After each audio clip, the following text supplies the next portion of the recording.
E vamos lá. Como eu falei, eu vou encerrar a unidade 4 hoje, porque a aula que vem vocês vão apresentar o trabalho, né? Já começaram a fazer, gente, o trabalho? Aham. Estão com dúvida? Eu tô com uma, só que Qual? é porque, tipo assim, uma colega minha do meu grupo estava pesquisando sobre o CIF. Aí ela viu que tem um municipal, tem um estadual e um federal. Aí a gente queria saber, tipo assim, se tem diferença, qual é a diferença para cada um, no caso? Tem. O municipal é o SIM, selo de inspeção municipal, SIM. Aí Teixeira de Freitas tem o SIM. Todos os produtos, todos os alimentos produzidos aqui em Teixeira tem o selo de inspeção municipal. Os de agricultura familiar, por exemplo, farinha, corante, chimango, só pode ser comercializado em Teixeira. Em Alcobaça, ele já não pode ser comercializado porque ele só tem o SIM, de inspeção municipal. Se ele tem o CIE, que é o selo de inspeção estadual, aí ele pode ser comercializado em toda a Bahia, mas não pode ser vendido nem na NUC, nem em Pedro Canário, só na Bahia, por exemplo. Agora, o CIF é o federal, pode ser vendido em todo o Brasil. Por isso que o CIF é mais completo e por isso que geralmente carnes, derivados de leite, ovos é CIF, né? Porque um produtor que tenha um frigorífico ou que tenha uma granja, né? Que produza o leite, ou carne, ou frango, ou ovo, ou mel, ele vai querer vender para todo o Brasil e não só para a cidade dele ou só para o estado dele. É por isso que o CIF é o que permite comercializar em todo o país e geralmente são os melhores, porque a gente sabe que a inspeção federal é mais completa, exige mais coisas, muito mais do que a estadual e a municipal. Ok? Ah, sim, entendi. Certo. Respondi a dúvida? Respondeu sim. Obrigada. Mais alguém com dúvida, gente? A respeito do trabalho? Ou tá de boas? Estão conseguindo fazer tudo? A hora é agora, hein? Porque já é para semana que vem.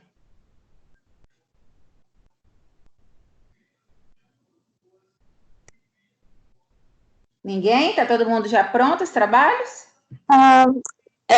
Sobre a lei, né, que tem que colocar lá a lei a qual ela se enquadra. É a lei do industrial, a lei do comercial, atacadista, é essa lei, né, que pede no trabalho, que é para colocar lá. Não estou entendendo a pergunta. Pede para colocar a empresa tem que estar enquadrada em uma lei, não é? Uma legislação. Então, a empresa, sim. A sua empresa é de quê? Então, é de acordo com o segmento dela, né? Que tem que colocar se ela é industrial, atacadista, comercial, é isso, né? Não, você escolheu a empresa de quê? Qual é o seu produto? Eu tô entre industrial e atacadista. Sim, mas qual produto? Você tem que escolher o produto. Você vai fazer o quê? De Vou colocar um exemplo aqui. supermercado? Um exemplo, então. Uma indústria que fabrica café. Oi? Uma indústria que fabrica café. Indústria de café.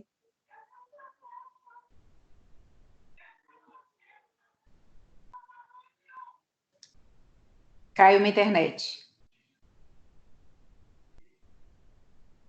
Oi? Minha internet caiu. Como? Uma indústria que fabrica café é um segmento, né? Sim, uma indústria que fabrica café. Então, um local que compra ou planta o café, que vai torrar o café e ensacar o café para venda, ele tem que ter o selo da ABIC, que é o específico do café. ABIC. Geralmente, produto de origem animal é o CIF, que é o federal. Produto de origem vegetal, igual café, cacau, legumes no geral, legumes congelados, frutas cristalizadas, polpa de fruta, isso tudo, quem regulamenta é o MAPA. Viu? É o MAPA que regulamenta. E aí, no caso do café, além de ser o mapa que regulamenta, o selo da BIC é o que garante a pureza do café. Então, quando você vai comprar um pó de café e ele está muito barato, você pode procurar no rótulo. Provavelmente ele não tem o selo da BIC. É um dos, né? Mas café entra no mapa. O mapa é que tem que liberar o funcionamento dessa fábrica. Ok? Ok. Professora, Mas, oi. posso fazer só mais uma pergunta? Aham. Tipo assim, aí no próprio slide que você tinha feito, você disse para elaborar um manual de boas práticas, só um esboço, só o esqueleto. Aí você Você pediu vai para ele vender o seu trabalho isso. pro Aí cara. você Você não vai pediu, já fazer. certo. Aí você pediu para identificar os POPs que são obrigatórios ou recomendados. Aí até aí tudo bem. Só que aí depois você pede para que as informações estejam em forma de POP e que a gente anexe também um esqueleto do modelo do POP. Tipo, o POP já não entraria quando a gente identificasse como obrigatório ou recomendado? Aí a gente tem que fazer, tipo, o manual junto com o POP e depois um esqueleto só do POP? Não tem que fazer manual, não. Você Não, vai, o vamos supor, esqueleto do manual. é o esqueleto, tipo assim, olha, para eu trabalhar aqui para você, para eu resolver o seu problema, eu vou ter que fazer um POP de higienização de mãos, um POP de limpeza da caixa d'água, um POP de deretização de roedores. Você só vai citar os POPs que você vai precisar de fazer e colocar o prazo. Tipo assim, eu demoro tanto tempo para fazer esse POP. Eu preciso de 15 dias, de um mês, de 2 meses. Eu só posso resolver esse problema daqui a tanto tempo. É só isso. Não tem que fazer o POP, não. É só citar qual é. O que você vai ter que fazer. Você já não vai fazer o trabalho se você não está contratado ainda. Você só está fazendo o orçamento. Tá bom, então. Obrigada. É só citar o que está faltando. E o que precisa para regulamentar. Ok. Ô, professora, Ok? Oi. nessa questão, então, a gente só vai precisar citar os erros, tipo assim, por exemplo, de uma Vai padaria. contar uma historinha. Você vai contar a historinha. A vigilância sanitária foi liberar o alvará da padaria tal. Aí inventa um nome, né? Fictício. Porém, chegou na padaria e encontrou muitos ratos onde fica a farinha, encontrou gato solto dentro da padaria, que provavelmente é para comer o rato, viu que os queijos eram clandestinos, não tinha o carimbo do CIF, não tinha data de validade, nem data de fabricação. Aí você vai inventar o que pode estar errado dentro de uma padaria, e aí o que a nutricionista vai fazer para conseguir regularizar tudo que está errado. Aí o que eu vou precisar de fazer? Tem dedetização? Cadê o comprovante? Quando que foi a última data? Onde você compra esse queijo? Não, o queijo tem que comprar com nota fiscal e tem que ter o carimbo do CIF. Cadê a validade? Cadê a fabricação? Tem que etiquetar tudo. Treinamento de funcionário, treinamento de organização, de higiene dos utensílios, dos freezer, dos armários, do estoque, enfim, aí você vai só relatar o que está errado, o que você precisa de fazer e em quanto tempo você consegue fazer isso. Citar os erros e falar a quantidade de tempo, entendi. Primeiro você vai contar a historinha, por que ele está te procurando. E aí o que você vai fazer para solucionar. Né? Isso. De acordo com de acordo com as RDCs. E as RDCs. Né? Isso. Tá bom. Porque não é só POP, né, gente? É de acordo com a RDC, o que o RDC manda. Porque tem aquele negócio de congelamento, saco transparente, essas coisas que já tem na RDC, né? Esses negócios. De acordo com a RDC. Teto, piso, tudo isso tem que olhar. Entendi. Qualidade da água, lixo, descarte, né? Entendi. Então tá. Ok, gente? Certo. Que o nosso trabalho tem a ver com a sala de hoje. Porque a sala de hoje é inspeção sanitária e auditoria. Provavelmente, essa empresa de vocês ou esse mercado de vocês recebeu uma inspeção sanitária, né? Que notificou e agora o dono que não tinha nutricionista foi atrás de uma nutricionista para resolver o problema dele. Tá tudo interligado. Então, vamos lá. Alguém já ouviu falar nessa palavra? Inspeção sanitária e auditoria? Sim. Alguém sabe qual a diferença? Não. Não? Auditor, gente, pode ser auditor de qualquer coisa. Nós temos auditor fiscal, que é o concurso da Receita Federal, para ser um auditor fiscal. Um auditor fiscal, ele vai fiscalizar, vai fazer a auditoria de todas as contas, né? Um hospital, ele tem uma auditoria, ele tem uma equipe de auditoria dentro do hospital para controlar plano de saúde, dinheiro que entra, dinheiro que sai, para auditar a CCH, que são a questão da higiene do hospital, do controle de bactérias, como é que está o autoclave, se após as cirurgias ou os nascimentos, como que se está tendo algum surto aí de infecção hospitalar, tudo isso é auditoria. Então, dentro de qualquer empresa, seja ela hospital, seja ela restaurante, seja ela Receita Federal, seja banco, qualquer coisa pode ter uma equipe de auditoria interna. E pode ser contratado também uma empresa de auditoria externa que vai chegar nessa empresa e vai auditar, e vai apontar tudo que está errado. Então, são as duas formas, ou uma interna ou uma externa. E a inspeção sanitária pode ser feita pela vigilância sanitária do município, pela vigilância sanitária do estado, né? Aqui na Bahia a gente fala CESAB, né? Que é a Secretaria de Saúde do Estado da Bahia.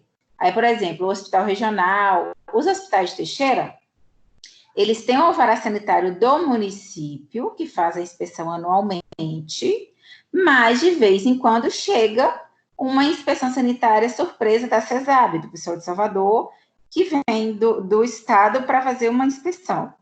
Ou vem mesmo de rotina, porque já está no prazo, ou vem quando acontece alguma denúncia, ou vem quando acontece algum surto que a vigilância epidemiológica fez o levantamento, e eles vêm aqui para saber por que está com tantos casos de tal patologia e o que pode ser. Então, geralmente, a inspeção sanitária, né, que acontece o quê? Todos os estabelecimentos de saúde, hospital, clínicas, restaurantes, escolas, tudo que envolve saúde vai ter inspeção sanitária, ou municipal ou estadual. E a auditoria vai depender da empresa, se ela tem interesse em auditar ou não. Quando tem muito erro, quando tem alguma suspeita, geralmente o dono da empresa ou o diretor da empresa vai solicitar uma auditoria interna. Se na auditoria interna, mesmo assim, ele sentir que não está bom, que tem maracutaia, que tem falcatrua, que tem roubalheira, ele vai contratar um externo. Geralmente é assim que acontece. Então, vamos lá. Adoção de normas técnicas e programas de qualidade. A gente viu, aula passada, as ISOs, né, o programa 5S, que o que a gente quer com a implantação, com a adoção dessas normas e desses programas, né? Sempre vai ser a satisfação do cliente. Em primeiro lugar. Tudo que você tentar vender, você está tentando vender para alguém. Então, você quer que esse alguém, no caso, seu cliente, saia satisfeito com o seu produto. Certo? Seja ele um carro, seja ele um chup-chup de R$1, seja ele um paciente no seu consultório. Você sempre vai querer a satisfação do seu cliente para que ele retorne, para que ele volte e continue consumindo o seu produto, né? Então, a satisfação do cliente e o compromisso com a preservação do meio ambiente, por exemplo, são atribuições da qualidade muito relevantes e atuais. Observa-se a procura, ainda que discreta, devido ao alto custo de implantação, de certificações no serviço de alimentação, como a ISO 9001 e a ISO 22000, para conquistar a confiança do consumidor em novos mercados.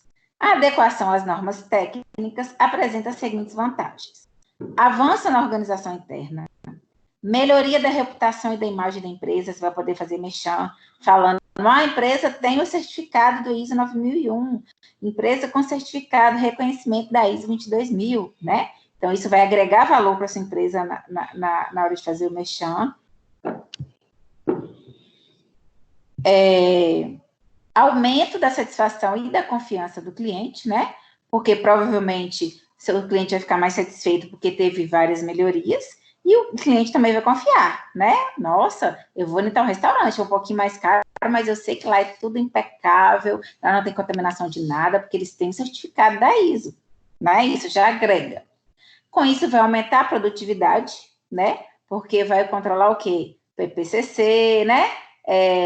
Os pontos críticos de controle, vai evitar aí desperdício, vai evitar contaminação, vai evitar que os alimentos estraguem e vão para o lixo. Redução de custos devido a essa redução de desperdício. E acesso a mercados restritos, né?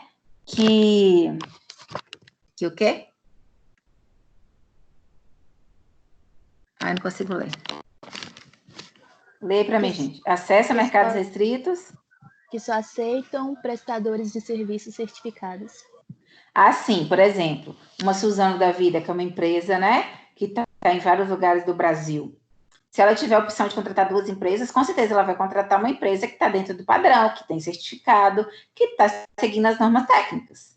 Sempre, né, os lugares mais difíceis de entrar, quando tem oportunidade de entrar, essa empresa grande vai preferir as que estão qualificadas. Isso é óbvio, né? Não são empresas grandes com qualquer pessoa que estiver disposta a pagar, né, o preço maior por um trabalho, por um serviço melhor. Uma equipe bem treinada, um espaço bem planejado, um cardápio nutritivo e adoção de programas de qualidade, como o Sistema 5S ou o 6 Sigma, corroboram para a redução de acidentes e de desperdícios e para o controle dos pontos críticos, né? Além de evitarem a contaminação e reduzir os custos de produção. As resoluções e portarias da Anvisa relacionadas às boas práticas servem como referencial teórico para o planejamento da estrutura física, para o dimensionamento de espaços, dos equipamentos e dos fluxos de produção. Além disso, a RDC 275, que dispõe sobre procedimentos operacionais padrão, POP, apresenta uma lista de verificação no anexo. Nesse checklist, é uma importante ferramenta de controle de qualidade, deve ser aplicada pelo serviço de alimentação para autoavaliação. Então, a RDC vem com um anexo, né, que é um checklist, que a gente verifica tudo. Teto, parede, chão, controle de temperatura, coleta de amostra, higienização, enfim. Né, controla tudo através desse checklist. E tudo que der errado, que não está fazendo, que está faltando, vai ser onde você vai ter que corrigir para que uma possível auditoria surpresa você esteja 100%. Então, é válido que sempre aconteça aí 1 vez por mês, a cada 2 meses, uma verificação, né, da sua cozinha, do seu espaço, para evitar problemas maiores se aparecer alguma visita surpresa, uma auditoria ou mesmo vigilância sanitária.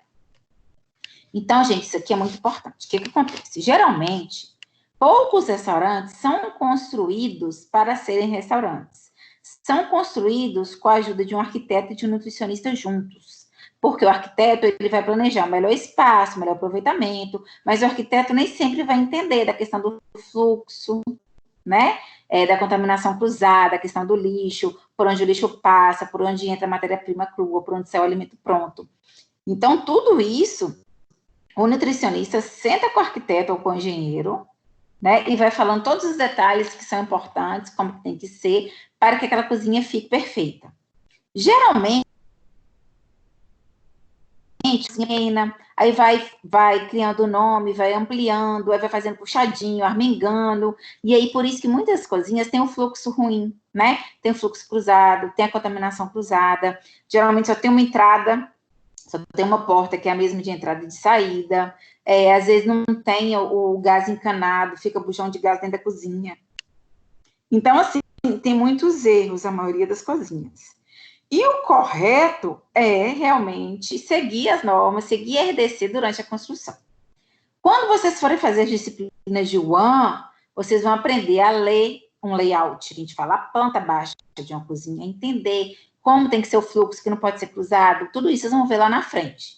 Aí lá na frente, quando vocês chegarem na matéria de WAN, vai pincelar, vai relembrar vocês da importância das RDCs e dos POPs, só que vocês já vão saber. Lá vocês só vão complementar e vão conseguir entender melhor como que faz esse checklist, como que faz a verificação, porque, igual eu falei com vocês, isso aqui é prática, vocês não tem que decorar nada, sempre você vai ter à mão aí as RDCs, as leis municipais, tudo à sua mão, você não tem que decorar, você só tem que saber como que faz o levantamento.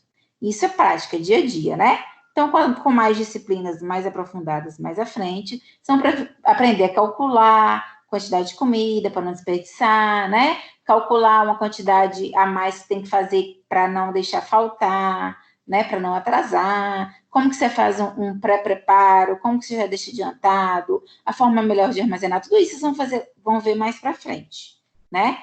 E aí vocês vão só relembrar essa questão aqui dos POPs, das RDCs, aí vai fixar mais lá na frente para vocês. Agora pode estar ficando um pouco meio confuso, mas quando vocês aprenderem a fazer uma maquetezinha com layout, vocês vão lembrar dessa aula aqui.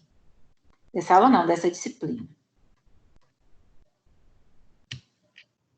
A Organização Internacional para a Padronização, ISO, né? Em inglês, ISO significa Organização Internacional para a Padronização, possui um conjunto de normas genéricas organizadas por assunto, para que boas práticas de produção sejam aplicadas em diferentes setores de produção e serviços. Mais de 150 países adotam as normas e buscam certificações para facilitar o comércio exterior. Lembra do exemplo que eu dei do frango que voltou?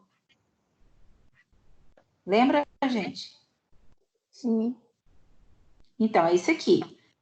O Brasil segue algumas normas, segue algumas ISOs. Só que, porém, a Anvisa permite uma quantidade a mais de salmonela ou de coliformes que alguns outros países não permitem. Então, nem sempre é possível essa comercialização, essa exportação, por conta das aspas que, às vezes, a Anvisa abre, né? Que não vamos entrar nesse assunto, mas geralmente é propina, né? A gente viu lá o caso escandaloso de anos atrás da JBS, carne podre, papelão na carne. Enfim, é uma empresa imensa, né? É uma das maiores empresas do Brasil, mas que estava atolada em corrupção. Então, com certeza, comprou alguém da Anvisa que liberou.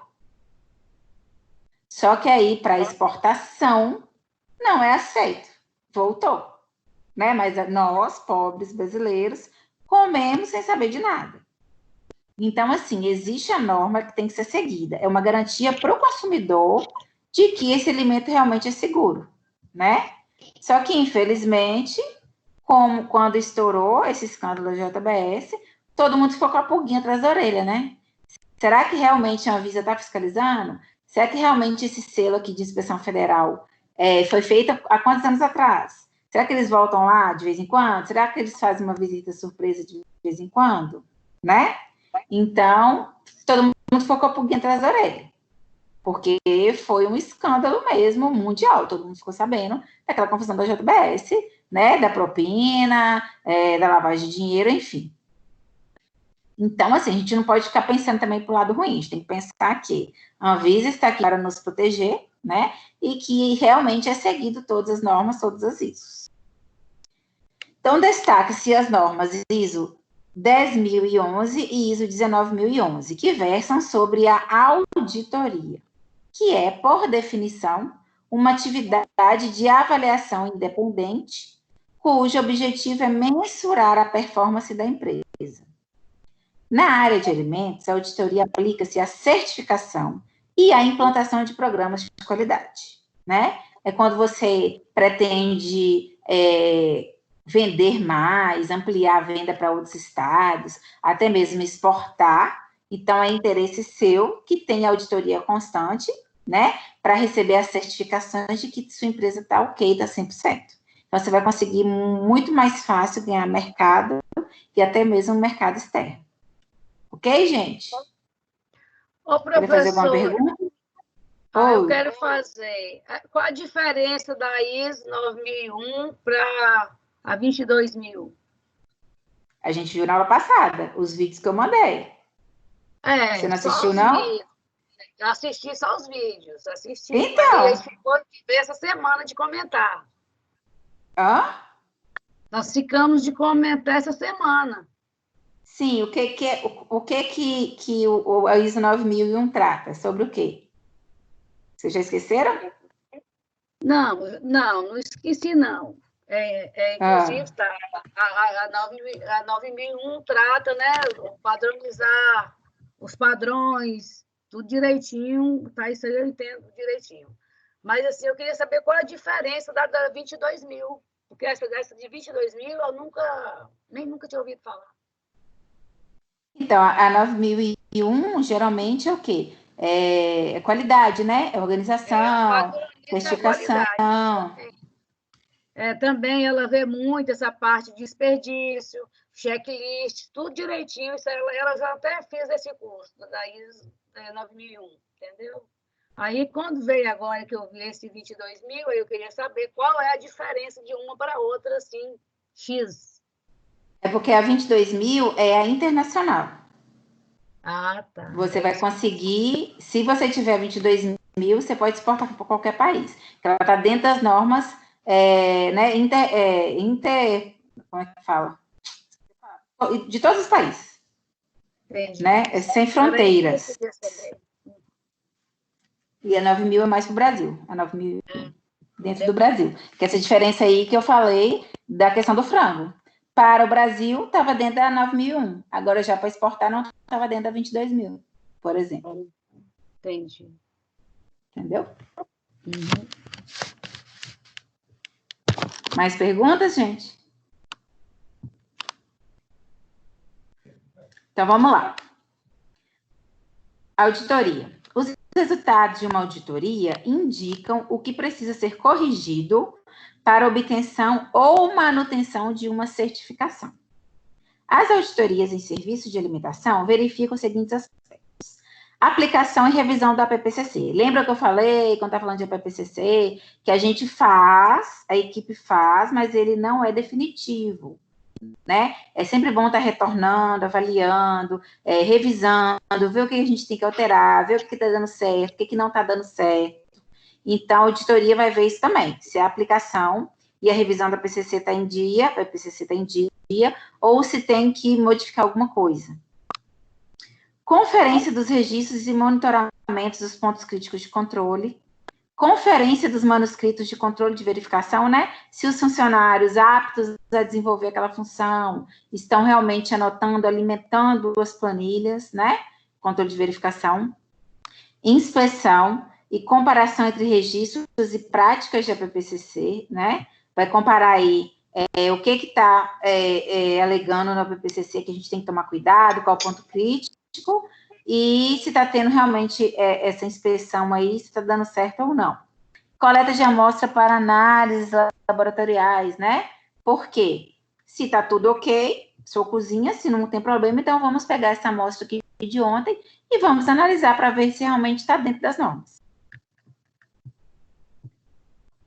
A auditoria do local, durante a execução das atividades cotidianas, tem início em uma reunião entre a equipe de auditores e os colaboradores da UAM avaliada.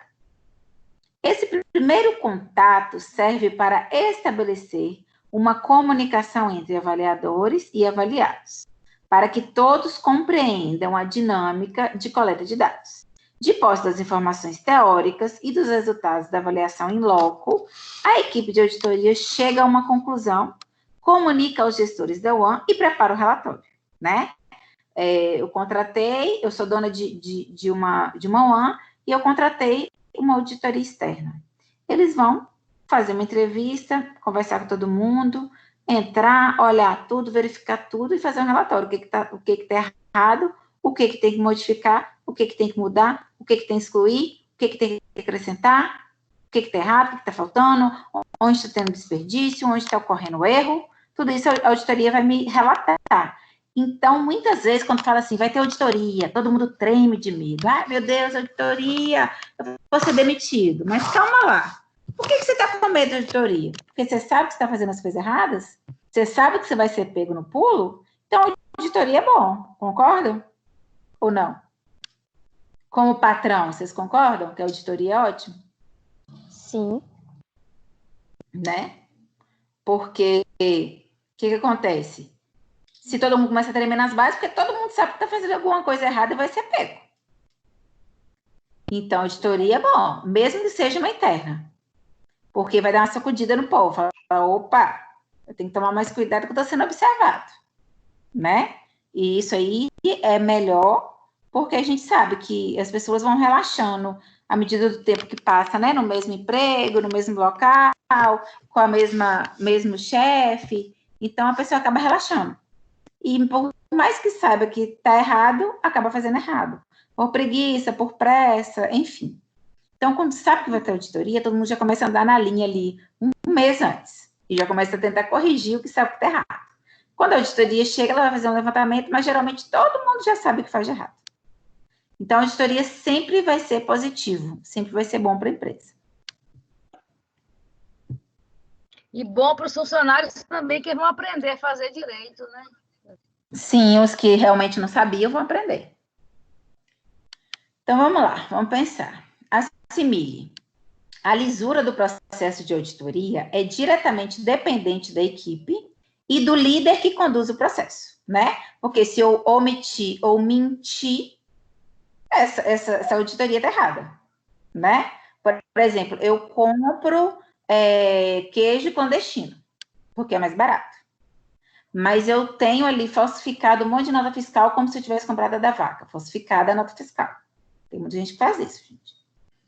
Aí, todo mundo da cozinha sabe que eu compro queijo clandestino, que não pode, que eu tenho uma pizzaria que eu mais uso na minha cozinha é mussarela. Só que aí, antes da auditoria chegar, eu vou fazer uma reunião com meus funcionários e falar, gente, pelo amor de Deus, se perguntar, fala que o queijo vem da vaca. E mostra as notas fiscais que estão ali. É da vaca. Ninguém fala que é clandestino. Então, a auditoria vai dar errada, porque você combinou, você coagiu seus funcionários a mentirem. E você está mentindo, né? Então, para que a auditoria realmente seja real, não pode ter omissão, né? E nem mentira mesmo, porque muitas vezes acontece.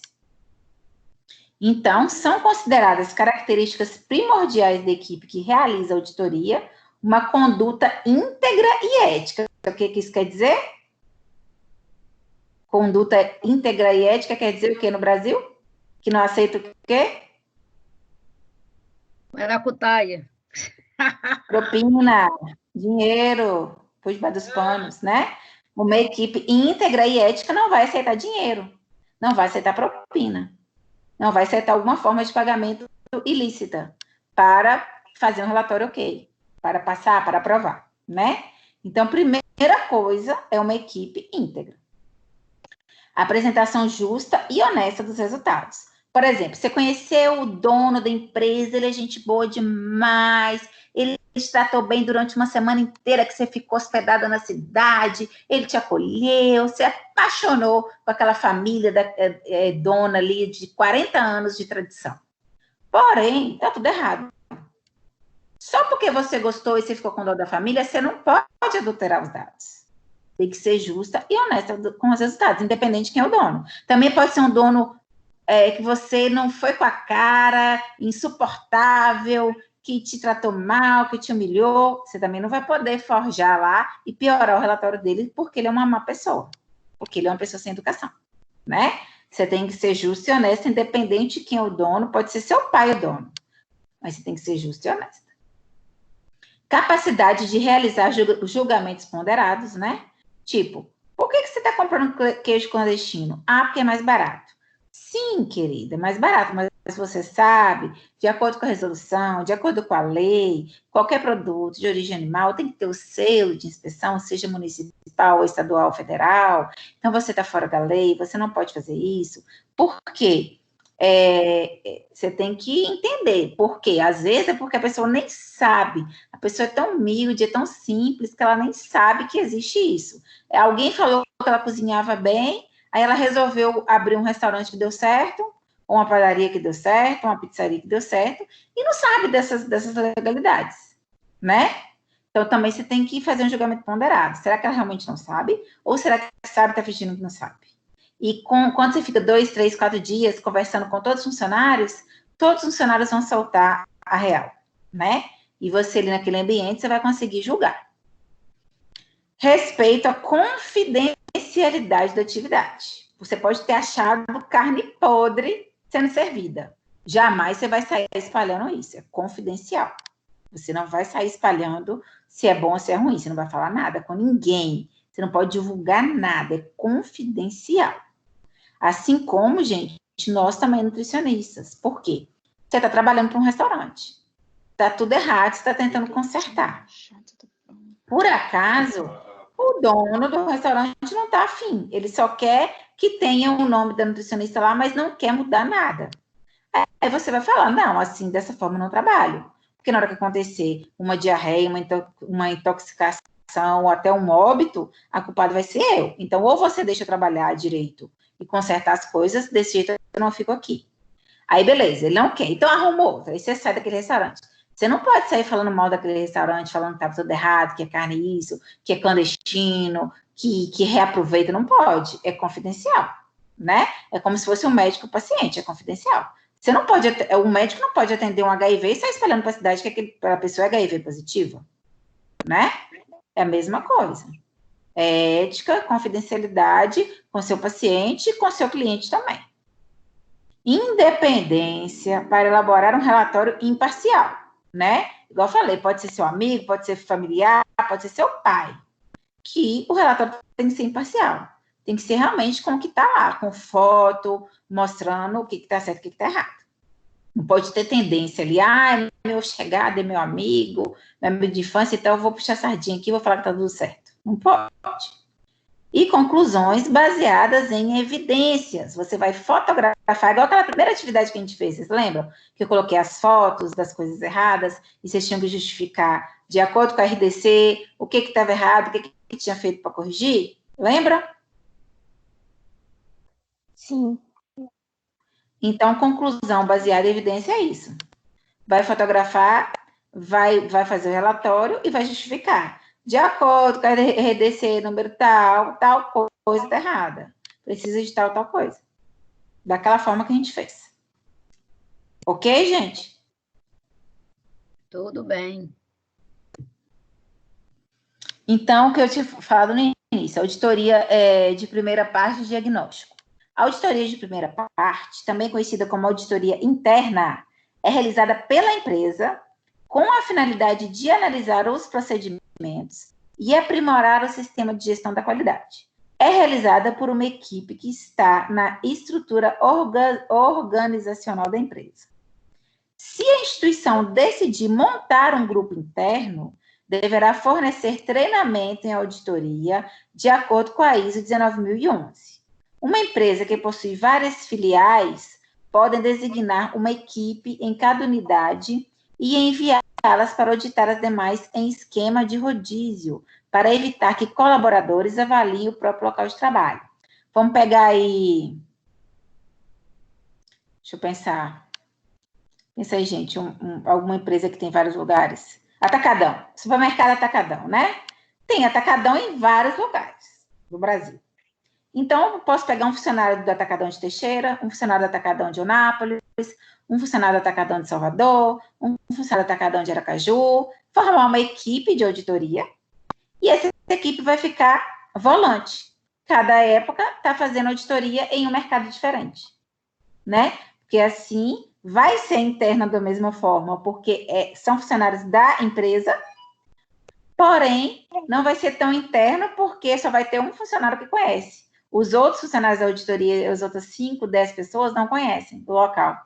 Então, vai ser como se fosse uma externa, que não vai ser tendenciosa, né? Vai ser realmente imparcial. Outra possibilidade é a contratação de uma empresa especializada para realizar essa auditoria interna.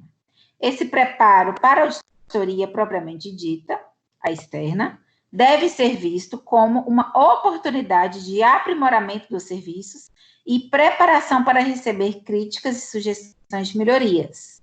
Recomenda-se que as unidades que possuem certificação realizem ao menos uma auditoria interna anual. Caso o diagnóstico, a primeira, não seja satisfatório, a UAN deve estipular metas e prazos para a correção das não conformidades, visando a nova avaliação. Por exemplo, fez uma interna, achou várias não conformidades, de acordo com a RDC. Aí deu aquele prazo de um mês, de uma semana, de um dia. Aí depois faz uma nova auditoria para ver se já está tudo ok, se já está tudo dentro das conformidades. Se tiver, aí você contrata uma externa para ver se está tudo ok. Ok?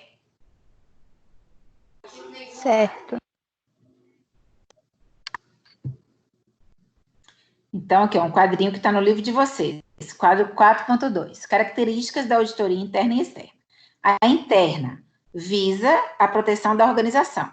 A externa visa a proteção do consumidor comprador. Porque quando é uma auditoria externa, o consumidor tem certeza, né, que não teve fraude.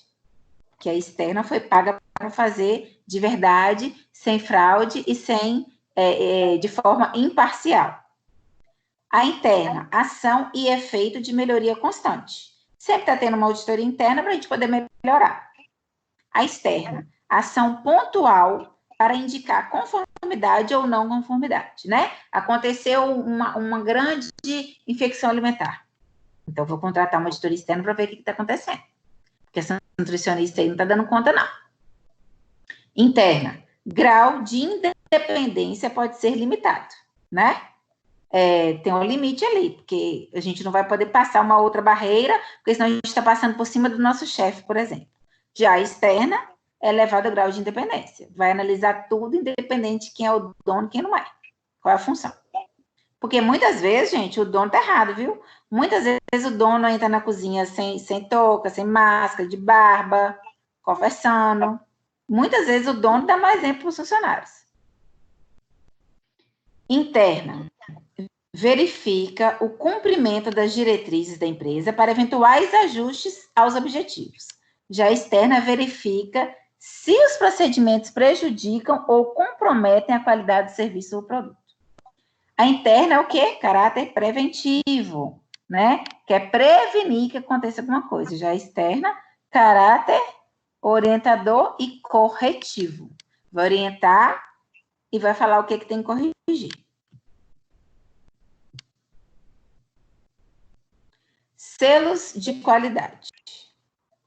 A obtenção de um selo depende da capacidade dos recursos humanos, do cumprimento da legislação, da gestão de qualidade e da responsabilidade ambiental. Os órgãos de certificação levam em consideração os seguintes critérios: a capacitação da equipe de trabalho, a organização e a documentação da UAN, né, os POPs e o Manual de Boas Práticas, o cumprimento às normas sanitárias, o gerenciamento dos pontos críticos de controle, a efetividade do sistema APPCC, o manejo dos resíduos produzidos, né, o lixo, como é descartado, aquele óleo usado, papel, vidro, plástico, metal, orgânico, as condições seguras e higiênicas do trabalho, o monitoramento da satisfação dos, o quê?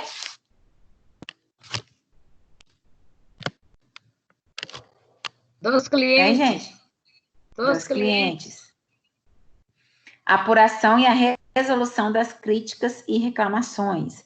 Muitas vezes tem aquele que você preenche lá a satisfação do cliente em vários locais, seja numa clínica, seja no hospital, seja num restaurante, seja numa empresa de ônibus, né? Ou de avião.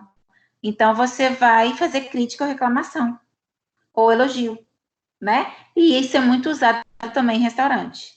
Então, por exemplo, vai pegar a caixinha lá, que os clientes deixaram e vai analisar. Se a mesma reclamação da mesma coisa, provavelmente está alguma coisa errada. Se todo mundo reclamou que a comida está muito salgada, se todas as reclamações são que a comida está fria, ou se todas as reclamações são que a comida está muito gordurosa, oleosa, né? Então, vamos apurar, conversar com a cozinheira e tentar mudar isso, para melhorar aí o nosso índice de aceitação. Só a partir daí, quando tiver tudo 100%, que a gente vai conseguir esse selo de qualidade. Então, vamos lá, reflita. A qualidade da matéria-prima está diretamente relacionada à qualidade das refeições e aos produtos oferecidos no serviço de alimentação. A escolha criteriosa e responsável dos fornecedores de insumos também é levada em consideração para a emissão de um certificado de qualidade. Exemplo, você está pagando ali, vamos pegar um exemplo de Teixeira, gente, sem citar nomes. Tem um local que vende bolo, que o bolo custa R$8 um bolo. Aí tem um outro local que vende bolo, que o mesmo bolo custa R$20. Quando você compra os dois para experimentar. O de R$ 8 é um bolo comível, mas você vai sentir um gosto de gordura hidrogenada, um bolo pesado, um bolo que a embalagem dele de plástico cheia de gordura, né? Um bolo que com todos os sabores tem o mesmo gosto, só muda o nome, mas parece que é a mesma massa. Quando você experimenta aquele de R$ 20, você consegue sentir aquela massa aerada, fofinha, leve, molhadinha, com coco, que tá o quê? Que você consegue sentir com o seu paladar que você pagou caro, mas que só foi utilizado ali produto de qualidade. Concorda comigo? Que é perceptível a diferença? Ou não? Sim. Não é? Quando uma coisa é muito barata e uma coisa muito cara, a mesma coisa. Geralmente, essa é muito mais cara, você é perceptível visualmente, sabor, textura, que o mais caro realmente foi feito com alimentos de qualidade, com um chocolate realmente, sei lá, cacau 100%, não usou Nescau, que utilizou o coco ralado na hora, não usou o coco de pacotinho, que utilizou manteiga, não usou gordura hidrogenada, tudo isso no paladar a gente consegue perceber, né? Então, a qualidade do produto final... Professora. Hã? Pastelzinho de R$ 1. Daquele óleo preto lá, né? A gordura a semana toda. A gordura toda preta. Pois é. Então, assim, é perceptível, né? Então, e também para receber um certificado de qualidade, vai ser comparado, com certeza. E você vai receber o certificado, esse que realmente está utilizando todos os produtos de qualidade. Então, quando você for comprar em determinado local, que você vê lá selo de qualidade tal, selo de inspeção tal, você vai falar assim, eu estou pagando caro, mas eu tenho certeza que esse produto foi produzido com toda a qualidade possível, seguiu todas as normas, né, de controle de higienização, igual agora no Covid. É importantíssimo, gente. Tem alguns restaurantes que estão fazendo delivery. Tem alguns restaurantes que postam nas redes sociais, né, que tá todo mundo de máscara, de luva, tomando todos os cuidados. E as que não postam? E aqueles que são muito mais baratos? E aí? Será que as pessoas não têm medo de se infectar? Porque o alimento é o meio aí de transmissão, né? Do vírus. Então, assim, quando, vamos supor, se Teixeira tivesse um restaurante com certificado, com certeza ele seria o mais caro de todos, mas você estaria tendo certeza que você poderia comer de olho fechado qualquer comida de lá que não vai estar contaminada com Covid, por exemplo, né? Então, a certificação é por isso, é para garantir a qualidade do produto, apesar de que o valor vai ser mais caro. Não vai ser todo mundo que vai poder comprar. Mas quem pode comprar vai pagar com gosto. Vai comprar de olho fechado, né? Então, por isso que tem pesquisa de mercado. Sempre que você vai abrir uma empresa, vai promover a empresa, você tem que pesquisar o mercado, se vai valer a pena ou não, né? Igual, por exemplo, quando veio o Bob's para Teixeira,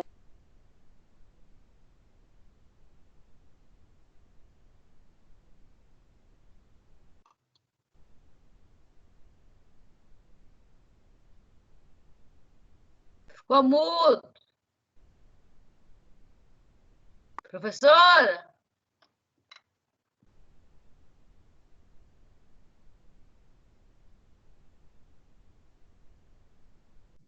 Ela ficou sem energia de novo.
gente, eu tô com medo do computador. Que é mais? Eu tô com um computador emprestado da faculdade, porque o meu deu pau quinta-feira passada.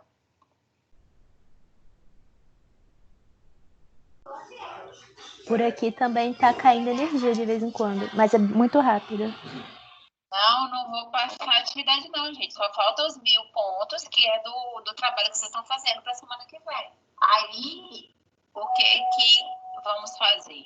Vocês vão apresentar o trabalho segunda que vem, e na outra segunda finalizo a unidade 4, e na outra segunda a prova. Então, encerrou por aqui, né? Vamos sair. Ela vai tentar entrar de novo. Tá.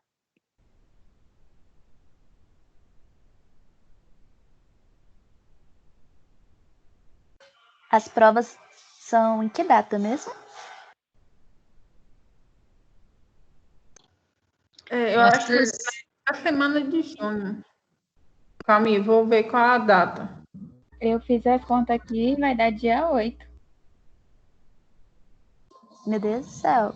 Já que ela falou que segunda que vem a gente vai apresentar, na outra segunda ela vai dar aula e na outra é prova, dia 8. É porque vai encerrar tudo dia 19, no caso, na segunda semana. Então é isso mesmo. Ah, tá bom então.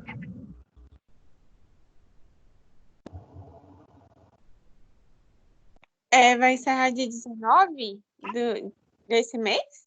Ah, não, do próximo mês. É desse mês, né? É do próximo, de junho. É do próximo. Meu sonho ser desse mês. É do próximo, a gente, eu buguei já.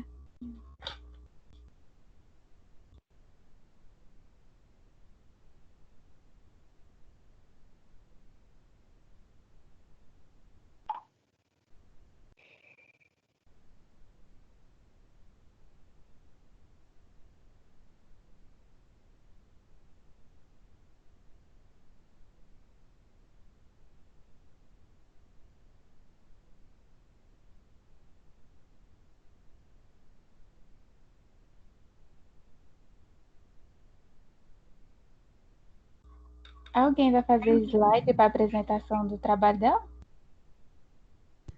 Não sei nem o que é para fazer ainda. Eu não. Vou fazer não.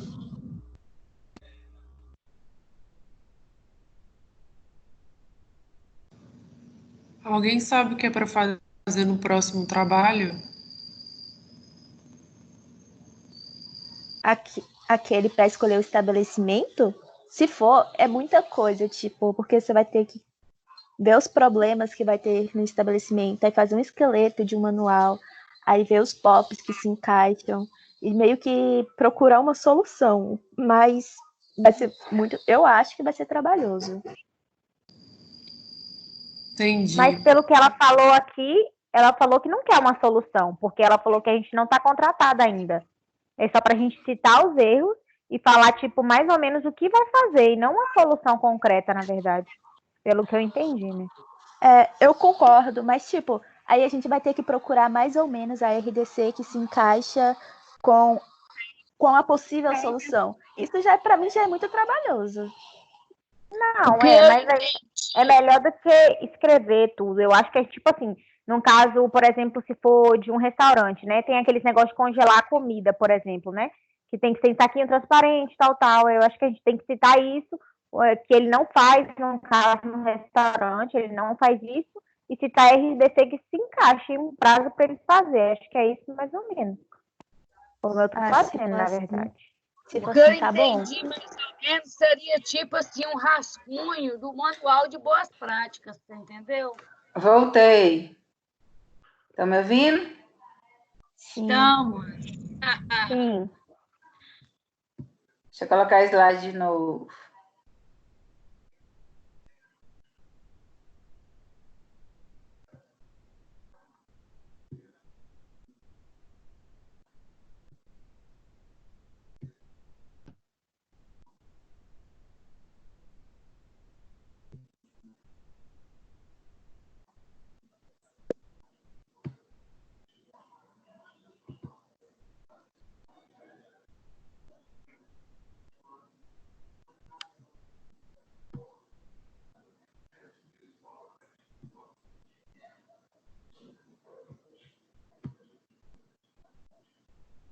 Vixe, travou aqui, gente.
Apareceu o slide, gente? Apareceu. Última tentativa.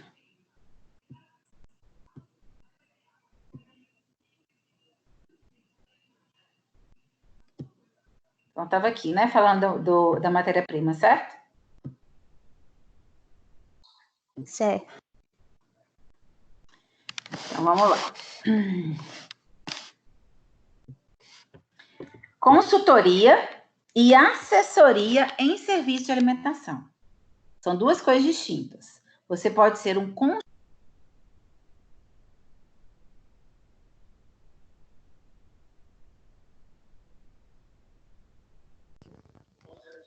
Tá mudo só para mim? Ah, meu Deus. Como... Caiu e voltou. Oi. Oi.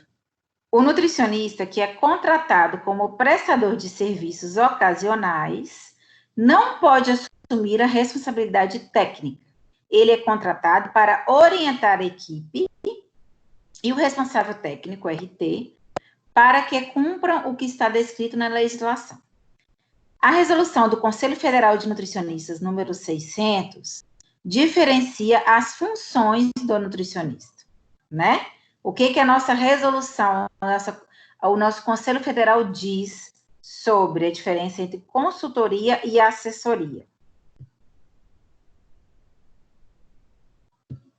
Consultoria em nutrição é o serviço realizado por nutricionista habilitado que abrange o exame e a emissão de parecer sobre o assunto relacionado à área de alimentação e nutrição humana, com prazo determinado, sem, no entanto, assumir a responsabilidade técnica. Por exemplo, eu tenho um nutricionista no meu restaurante, eu sou dono de um restaurante, eu tenho uma nutricionista que está comigo há 20 anos. Porém, eu tô achando que tá muito, assim, estagnado, sem ideias novas, ou que os funcionários estão pintando e rabiscando. Então, eu posso contratar uma nutricionista que apareceu nova na cidade aí, que tá bombando na internet, e que eu tô gostando dos meus amigos que tem restaurante também, que contrataram ela para uma consultoria. Então, essa nutricionista vem, ela é contratada só para dar uma consultoria, por exemplo.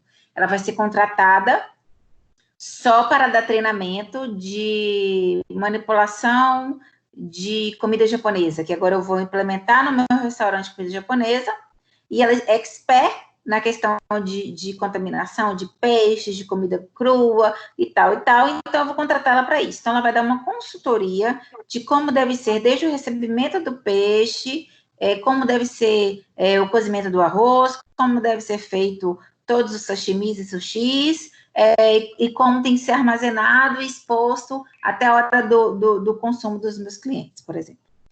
Então, eu estou contratando ela só para dar consultoria nesse assunto de comida japonesa. Ou então, estou contratando para dar consultoria só na questão de sobremesas, que agora eu quero implantar sobremesas, e aí a nutricionista que está comigo não sabe muito bem de sobremesa, então eu vou contratar uma expert que vai falar qual que pode congelar, qual que dura mais, como que tem que ser o armazenamento, enfim.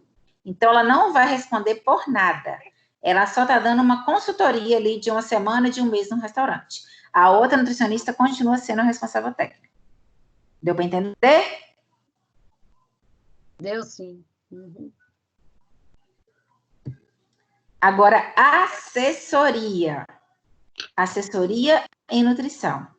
É o serviço realizado por nutricionista habilitado que, embasado em seus conhecimentos, habilidades e experiências, assiste tecnicamente pessoas físicas ou jurídicas, planejando, implantando e avaliando programas e projetos em atividades específicas na área de alimentação e nutrição humana, além de oferecer solução para situações relacionadas com sua especialidade.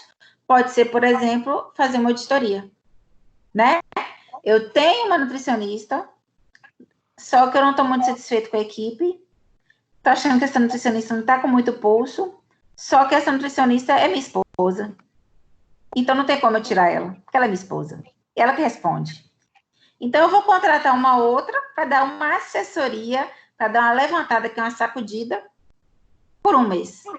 Ou para fazer uma auditoria, para levantar tudo que está errado, para ver se minha esposa acorda para a vida, por exemplo. Deu para entender? Uhum. Né? Então, consultoria vai ser um serviço fechado ali, o valor X, durante tanto tempo, para você aplicar tal coisa dentro da minha cozinha. E a assessoria vai ser o quê? Fazer um levantamento, né, de tudo ali que está errado, fazer uma auditoria mesmo. Que pode demorar um dia, uma semana, um mês, ou pode ser fechar um pacote a cada 6 meses, a cada 3 meses. Enfim. Aí, assessoria.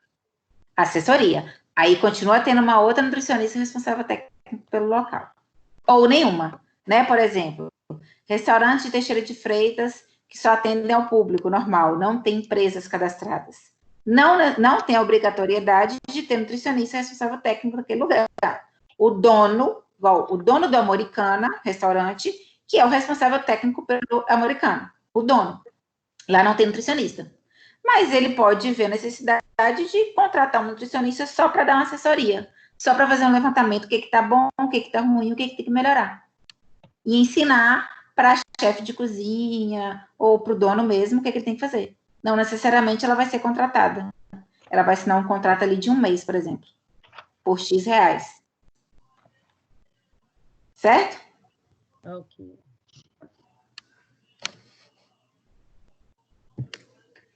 Exemplo.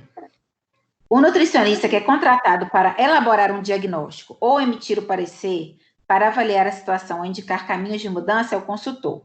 A sua participação só vai ser analisada. O nutricionista que planeja e aplica as melhorias, capacita e acompanha a equipe é o assessor. A sua participação demanda mais tempo, porque ele vai fazer uma auditoria, que é o trabalho de vocês, inclusive, né? É isso aqui. Vocês estão fazendo um trabalho de assessor. Por quê? Teve um BO no estabelecimento, que foi multado, notificado, fechado, e aí te contratou para quê? Para fazer um levantamento de tudo que está ruim, de tudo que tem que melhorar, e você vai colocar prazo. Eu vou cobrar tantos reais, porque eu vou precisar de tanto tempo para fazer isso e isso. Vocês vão ser assessor. Hã? Hein, professora? Aí nós vamos ser o Jacan da vida. Vamos fechar isso aqui agora. Isso. Mais ou menos. Tá bom. Então, as atividades. Oi. Tem que dar valor? Como? Tem que dar valor do serviço, não, né? O valor? No trabalho de vocês? Isso. Não, precisa não. Ah. Mas se quiser, se vocês tiverem curiosidade, vocês podem entrar na página do Sindicato de Nutricionistas da Bahia, que lá tem o valor de tudo, de consulta, de hora-aula, de palestra, de cardápio, tem todos os valores honorários. Tá ok. Sindicato de Nutricionistas da Bahia. Aí tem lá honorários. Se vocês quiserem, vocês podem colocar. Só para ver a realidade. Então, vamos lá. As atividades de consultoria e assessoria são previstas por um contrato de prestação de serviços de acordo com a necessidade da empresa. Para desempenhar a função, o profissional deve ter conhecimento de microbiologia de alimentos, higiene dos alimentos e legislação sanitária. Pode ser contratado para elaborar um manual de boas práticas, os formulários do POP, treinar os colaboradores, elaborar as fichas técnicas e cardápios. Por exemplo, eu não preciso de ter um nutricionista todo dia no meu restaurante. Então, eu vou contratar só para ele dar organizado aqui para mim. Treinar meus funcionários, como que eles têm que fazer a coleta das amostras, como que eles fazem para aferir a temperatura dos alimentos. Então, eu vou fechar com você aqui tantos reais para você vir aqui a cada 2 meses, por exemplo, para ver se está tudo certo, depois que você implantar o manual de boas práticas, todos os POPs e treinar todo mundo. Ok? E isso, por um lado, gente, é bom que você não responde como responsável técnico. Então, se acontecer algum problema, você não responde. Quem responde é o dono do local. Você está cobrando um valor mais abaixo, porém, você não vai ter problemas futuros. Então, a depender do valor que esse restaurante quer pagar para você integralmente, para você ficar lá todo dia, e um valor para você dar só essa assessoria, é melhor ser só assessor, por causa do vínculo. Entendeu?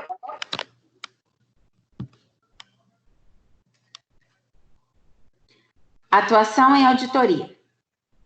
O nutricionista que pretende trabalhar em auditoria de serviços de alimentação deve, primeiramente, buscar especialização na área de controle de qualidade de alimentos, conhecer profundamente a legislação sanitária de alimentos e as certificações ISO. A legislação básica e inicial para atuar nessa área é a RDC 216, que versa sobre as boas práticas de fabricação, a RDC 275, que versa sobre os procedimentos operacionais padrões, a portaria 1428, que versa sobre padrões de qualidade, de identidade de qualidade. Para complementar os estudos e garantir uma atuação condizente, é preciso buscar a legislação sanitária estadual e municipal.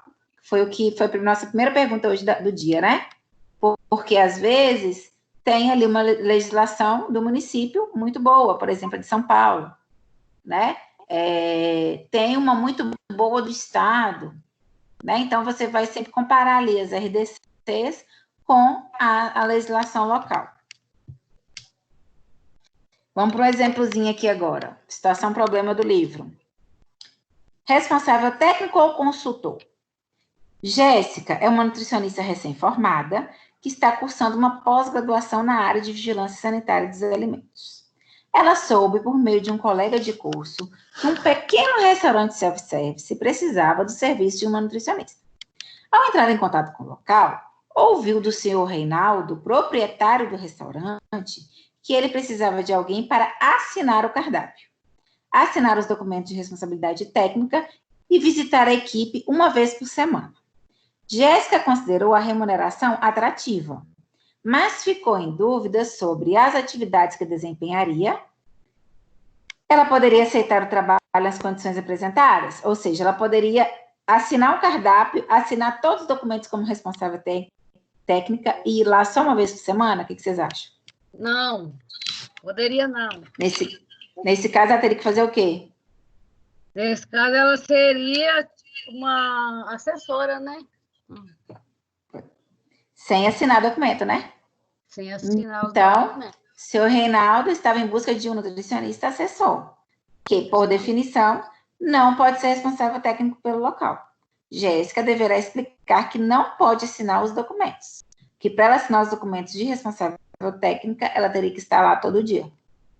Ia ser contratada como funcionário desse local. Isso. Ok?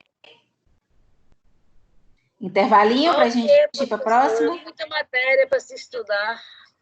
Não é? Mas fazendo o trabalho, vai colocando em prática. E aí vai fixando melhor. À medida que vai fazendo o trabalho. Por isso que é importante fazer o trabalho. Professora, eu cheguei um pouco atrasada na aula.